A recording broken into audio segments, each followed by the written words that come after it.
Good evening, campers, dreamers, and babysitters. And yes, continuing on with our fantastic fest coverage with probably our most anticipated of the festival that we knew we were going to be able to see. No secret, they weren't sending out screeners for Terrifier 3. So that one, dream gone, dream dead. VHS Beyond, very much in play. And I got to say, I was super stoked that this one was on our table. Luke, you are not so familiar with the VHS franchise, and I myself really only got myself reantiquated with it just last year. But this being kind of your first foray into the VHS films, what were you expecting, and how you feeling after watching Beyond? VHS is just a giant blind spot for me. It's something, we've talked about it a handful of times on the channel. Found footage is not really my thing, not really your thing too much. Things like Skinamarink, Outwaters, Frogman kind of have changed that a little bit here. So I'm definitely intrigued to dive deeper into the realm of VHS. I have seen some of the first one, a couple of segments through there, but have never sat down and watched one of these in its entirety. So VHS Beyond was actually my first one, watching beginning to end. Going into these, I know they're kind of a mixed bag. Tonally, they're just kind of a bunch of different stories, so I wasn't really expecting too much connective tissue or anything like that. I was just kind of along for the ride. I was excited to see what they're going to be presenting. Didn't even see a trailer until after I had watched the film itself, so I didn't really know too much what to expect. We did cover it, I think, I don't know if it was on a Sunday Scaries at one point or what it was. We had talked about, some of the names that were attached to this thing, and there were some pretty big names that really familiar to us. So I was excited going into this one. I got to say, I was really pleased with it. It's was an exciting time. There's a bunch of great different stories in here. I just hope I'm not starting my journey with the strongest one. Yeah, this is definitely, as someone who has seen all of these, I mean, I think that the earlier ones are definitely just laying the groundwork for this. One has some good segments, and two does. Viral is kind of the one that everybody says is just not the best. I kind of agree with that. There's only really one solid segment in there. And once you get into 94, 99, and 85, it's a lot of love. I mean, a lot of people have their issues with 99. I personally think that one still holds up really well. And yeah, once you get into 94, 85, and now beyond, I mean, good Lord, we're talking some winners here. Because, yeah, this is definitely for me, after, again, watching all of these just over the last year, this is such a treat. This is really them, I think, finally taking VHS and saying, you know what? We're just going to broaden our horizons here. We're going to open the scope of this and really, really let them go wild. Because, every segment has the standout segment, the standout short that everybody talks about. But this one, I mean, it seems like they just really found a few filmmakers here who were just like, yeah, let's just go. Let's just let all of these be the standout. Now, I will say there is one. Both Luke and I have one that we absolutely adore, but out of these, each of them, there's really only one that we were kind of like meh on too. So it's like, if you're looking at it like that, this is a huge win for this franchise, and I think for found footage, and just really again cementing the VHS franchise as just a nice fall treat, something that I'm excited to look forward to every single year. Yeah, I just adored the variety of stories that we get in this one. We open up with Stork by Jordan Downey, which, oh my gosh, what a thrill ride that was. I was not prepared for, I guess, the production value that they were going to be bringing to this thing. I really didn't know what to expect. I thought maybe it would just be, guerrilla style, nothing really showcased here, but my gosh, after those Thanksgiving films and then going into this one, what a jump. This one, so much great technique going on here. Just, again, an absolute thrill ride. It's one of those things where you can't really catch your breath because you're moving on from one thing to the next. And then, of course, you kind of get into our what do you call it, creature, maybe. Ah, my gosh, absolutely stunning. This is one where I'm eager to see if this was ever broadened. I think there is a lot of potential here if you ever wanted to deep dive into this, just this little short here, and really extend it, because there's the dynamic here that we get into our human characters, of what they do and what they're about. I think is rather interesting. You could really have a very intriguing series with this one, episodically, and it is something where you're not, of course, you're not going into these long story arcs with anything, or these long emotional beats. This is one where you can't catch your breath. You keep up that momentum to the very end, and it really does punch you. I agree. I thought that Jordan Downey's was a very big standout for me here. It was a lot of fun. I won't spoil anything. I will just say that this is the one that starts it off. So it is a real big punch as soon as this thing gets going, and it's awesome. I mean, like, you have shades of so many love letters in this when it comes to things like Evil Dead and Resident Evil and all kinds of stuff that are just throughout this short. It's extremely satisfying. And then the next one that I really loved was there's one that you see in the trailer called Live and Let Dive. Won't get too deep into that one, but it's exhilarating, it's exciting. I will say that one, being the most, I want to say, bold when it comes to the CGI, has some issues. It's not perfect CGI, but I think you can let it go, because again, it's found footage, but it's also just so fun. It's so exciting, and you just don't know what's going to happen next. And I think that's, again, what you're looking for when it comes to this franchise, is you want to watch these shorts that just have your jaw on the floor saying, what is going on? What is going to happen next? And I think we can say with our favorite one, which I know there's a Mike Flanagan, Kate Siegel property in this. It's not our favorite. It's actually our second, well, my second favorite. But I will say the one that we absolutely fell in love with, and I will just say the title because I don't want to say any more, is Fur Babies. That's what a concept, what an execution. If you know us from the channel, you understand why this one absolutely sold.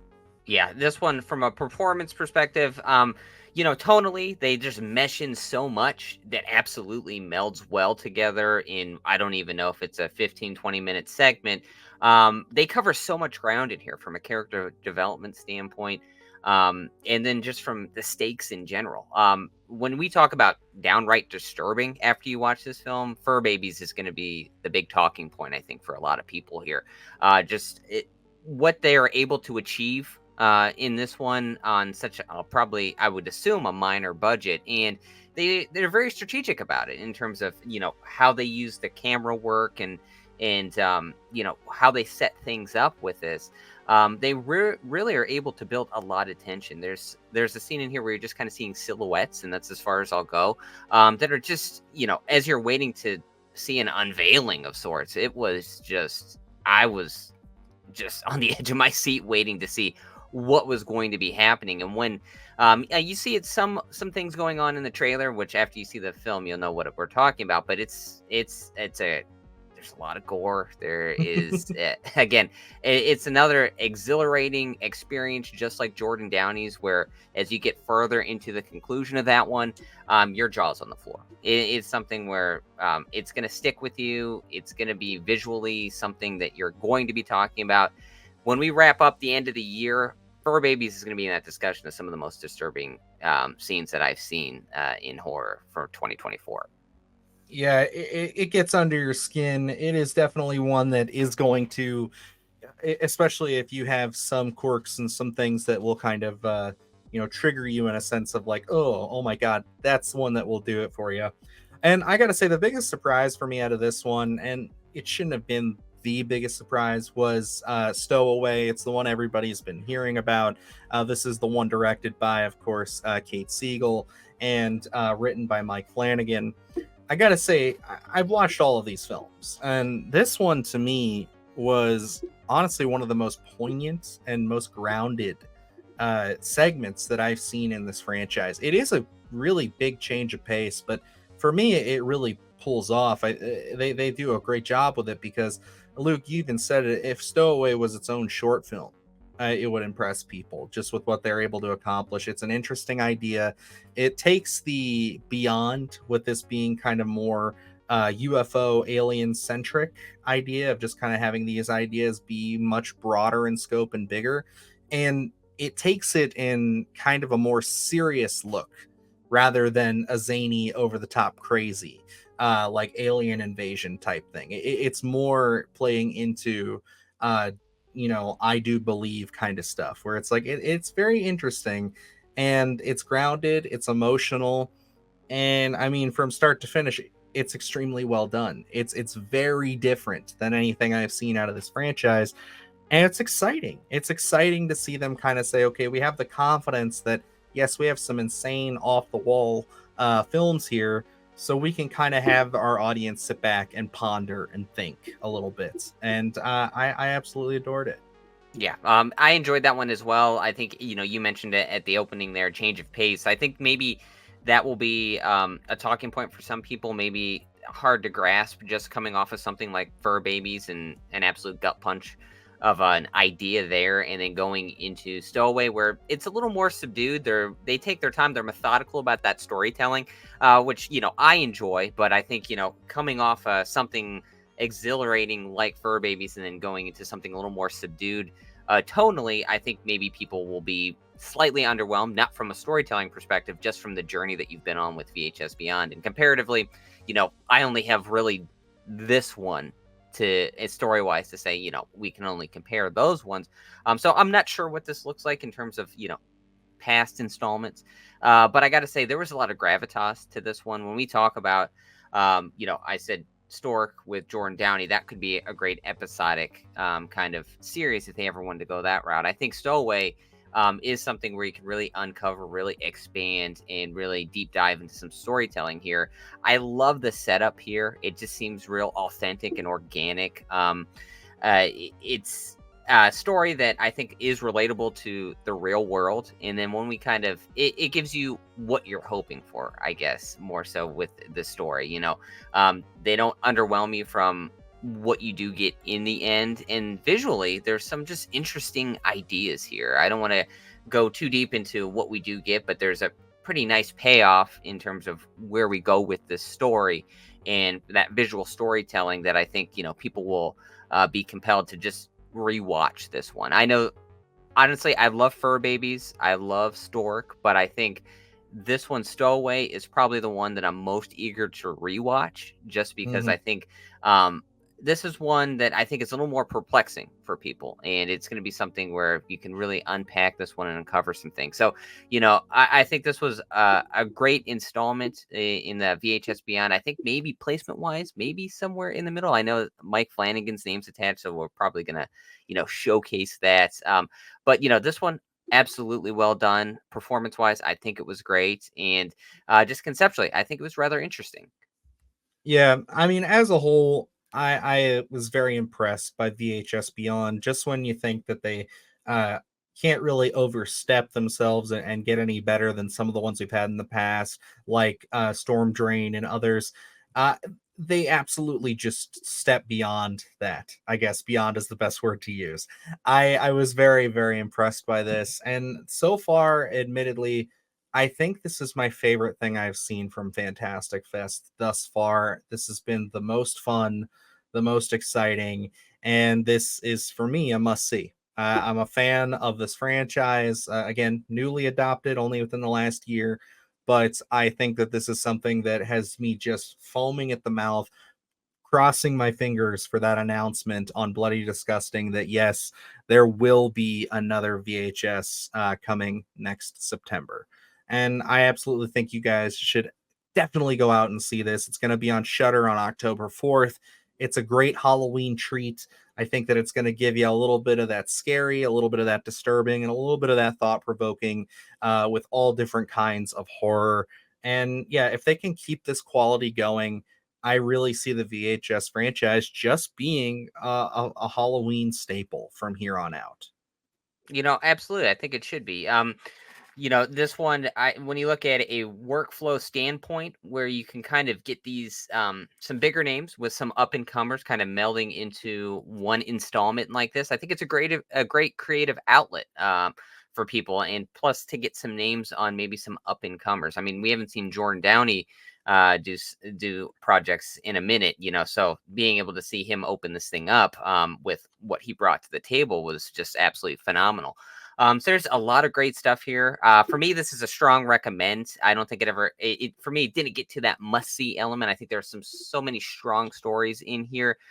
This is something easily people should check out. This is going to be streaming on Shudder, correct? Isn't that? Yep, Shutter Um, October 4th. yeah, if we get these annually, I think that'd be a best practice, because what they brought here with VHS Beyond, um, there are going to be so many stories that are going to be talked about, and to see this annually like that, especially for the Halloween season, I think that would be a great move here. I think, you know, especially bringing these to the streaming services like that, and just be anticipating for the month of October. We're already doing that with Halloween and everything that's released, but you know, especially at the start of the month for that first week to get a new VHS installment would just be so gratifying. Be like Christmas morning. So, you know, for me, very strong recommend. I think definitely check this one out. This is one, if you're not subscribed to Shudder, come on, you got to do it. You got to check out VHS. This one, easy recommend for me. And yes, I absolutely agree. All signs are pointing north on VHS Beyond. This is a big win for the franchise. If you're wondering if this is a good time to hop on, absolutely do so. These are anthologies, so there's no need to worry about if you're missing anything. I say watch this one and then go back and see the others. You can join the VHS family anytime.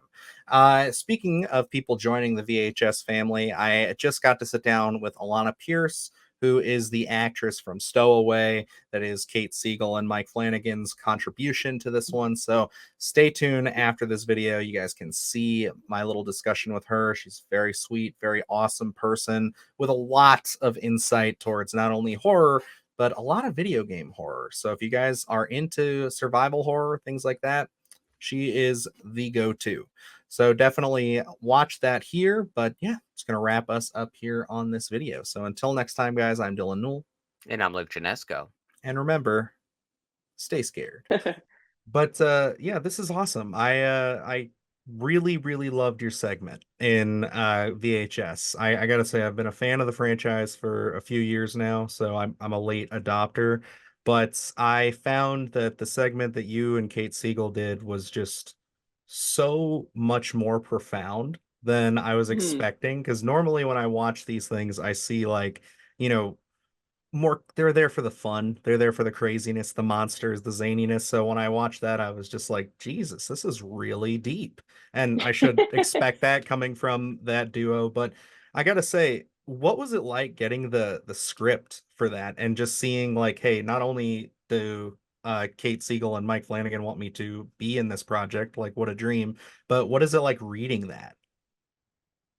I was really excited, obviously. I knew about it before I read the script and then I got the script. My immediate reaction to reading the script, I've said this on Instagram, I think, but was my favorite reaction to the beginning of any creative endeavor ever, which was, how the hell are we going to make this?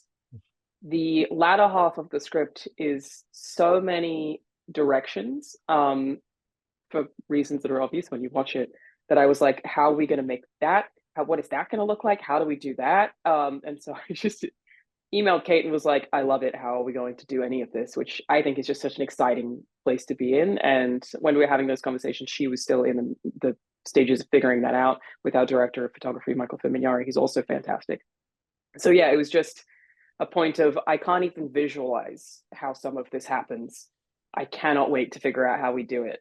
So yeah, it was just really excited. And of course, like, it's such an honor to have had Mike Flanagan write something in part for me, like, obviously basically a genius. So very cool to have that. And obviously to even be asked to be part of Kate's directorial debut. She's like such a fantastic person. She's so talented. I had no doubt that she would kill this, and she absolutely did, but still just like so honored that she wanted me to be a part of it at all. I'm still like, you sure? Even though we've already made it. So yeah, really excited.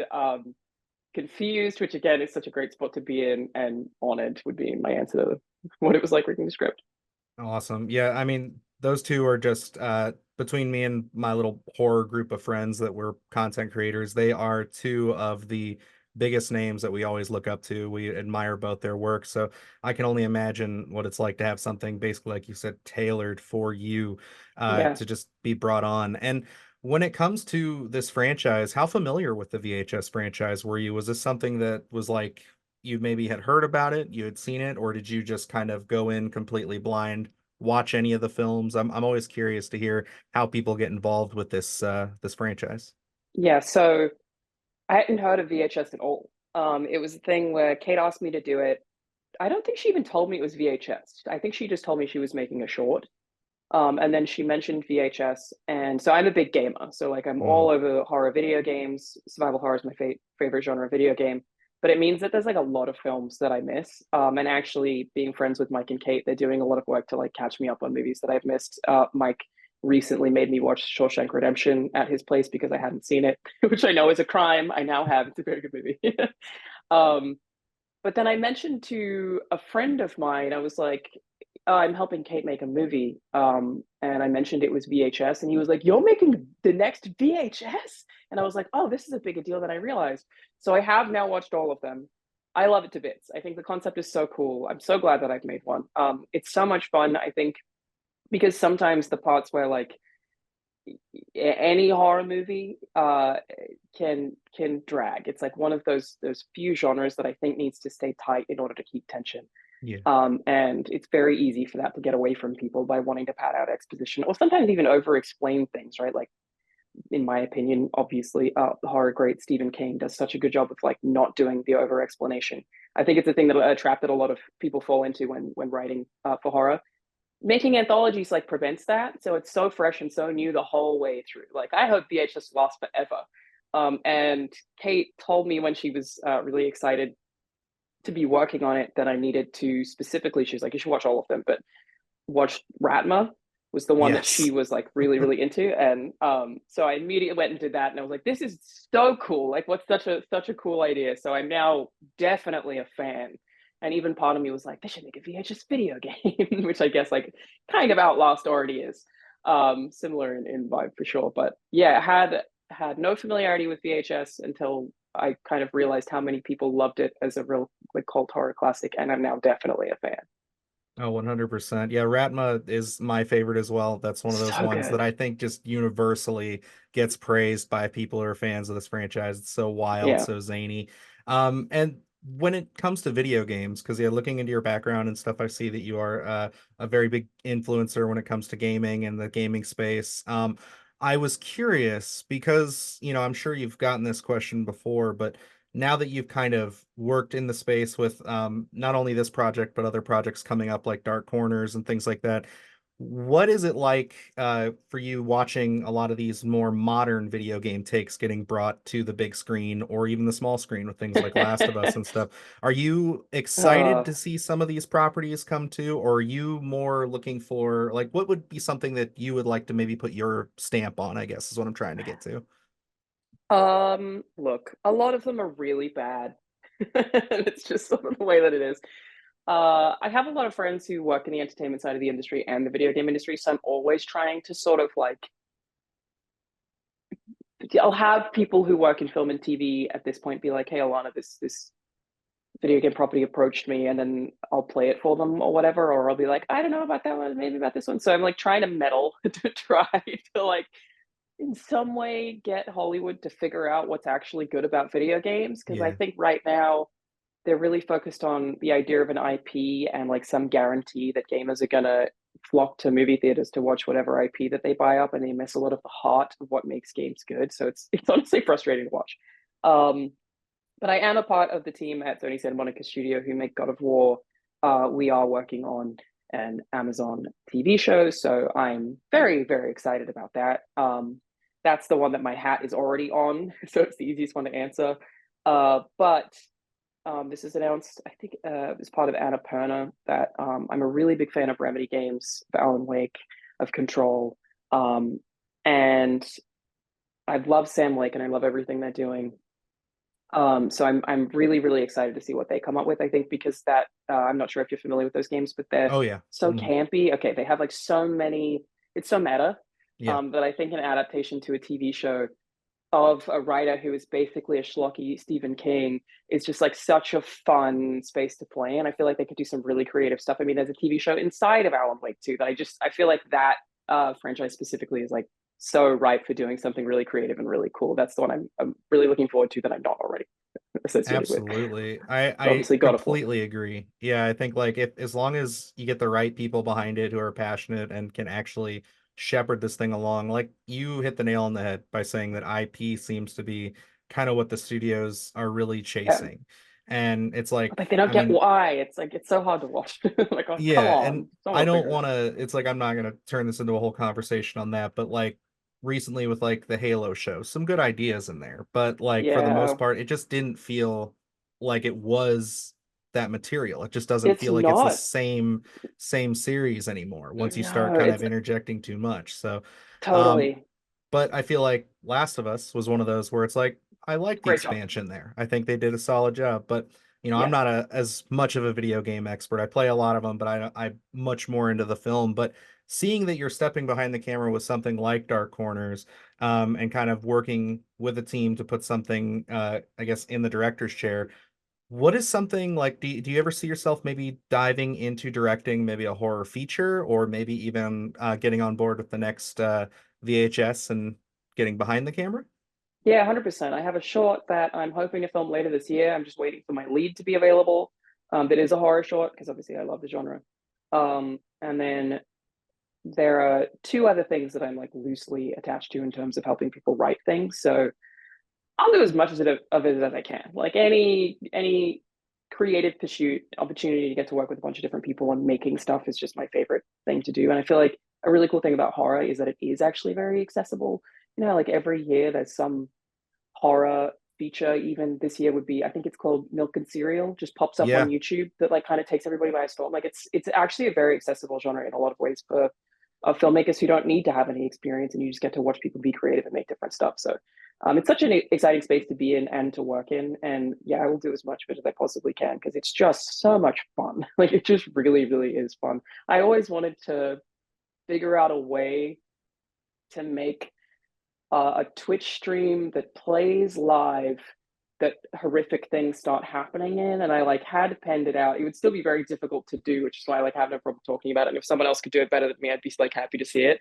But I've like I had this whole idea of like if the Twitch chat maybe like starts getting possessed in some way, but you're still watching the whole thing live. Like I'd love to figure out a way to do that. It would take so much rehearsal to pull it off. But instead of just someone with a string pulling a chair in the background of a Twitch stream, which we have seen a million times, something that like actually seems really haunted but is being streamed live is something that I would really love to figure out how to work on because I feel like it'd be such a fun thing just to people to watch.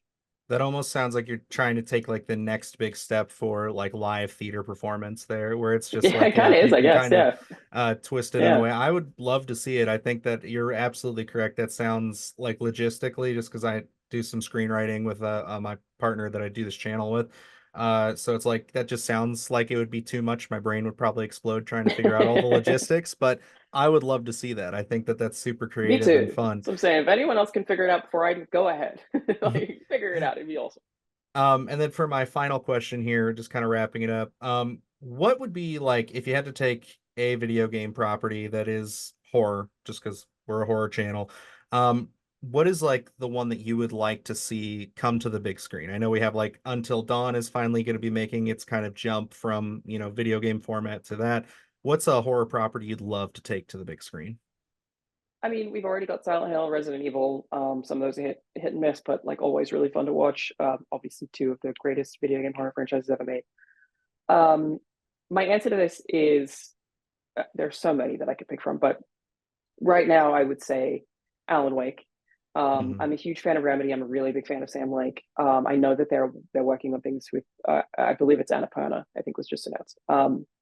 But I think that one's especially fun because so much of Alan Wake is so meta, so self-referential. But I just feel like, yeah, there's already a TV show built into Alan Wake 2. If you were to adapt that to live action, I just feel like there'd be so much fun stuff they could do in that universe. And as somebody who's played every single Remedy game, starting from Max Payne 1, I just feel like this you could just weave that world into a movie in a way that would fit the games perfectly and add to them rather than just like steal ideas from them. I just have so much faith in that team as well at Remedy Games to do that. So that's the one that I'm waiting for, that I feel like I can't wait to see. I really hope that they make something. Definitely Alan Wake. I'd love to see it too, like you said, kind of weaving the story within, so it's not necessarily like a direct adaptation, where it's Yeah, more just it like, has to be a continuous. It has to continuation. be. Yeah, it's Yeah, just I like think it's just such a good franchise for that. I think that's something that every studio feels like they're almost forced to have to do that. But it's like, if you could imagine taking the writers who work on video games, they have just as much, if not more, to worry about when it comes to producing a game than it does to producing a television show. So it's like, Yeah, why don't you just give the writing team of that the opportunity to write something out that works, and then you can kind of tailor it for television, especially with streaming and things today.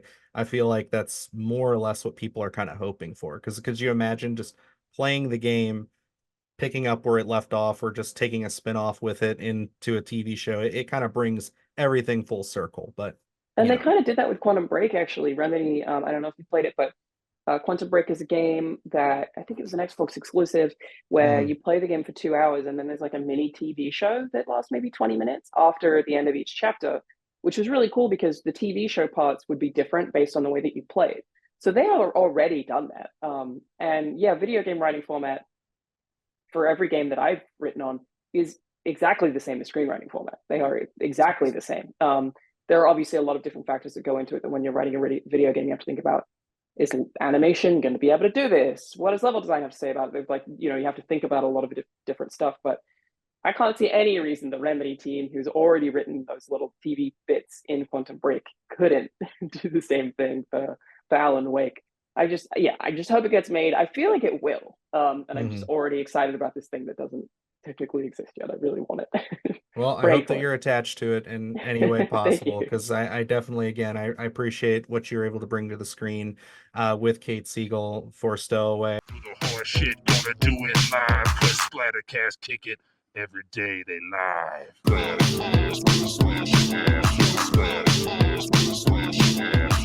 Splattercast, slash ass. Splattercast, slash ass. Splattercast, slash ass. Splattercast, slash ass. Splattercast, slash ass.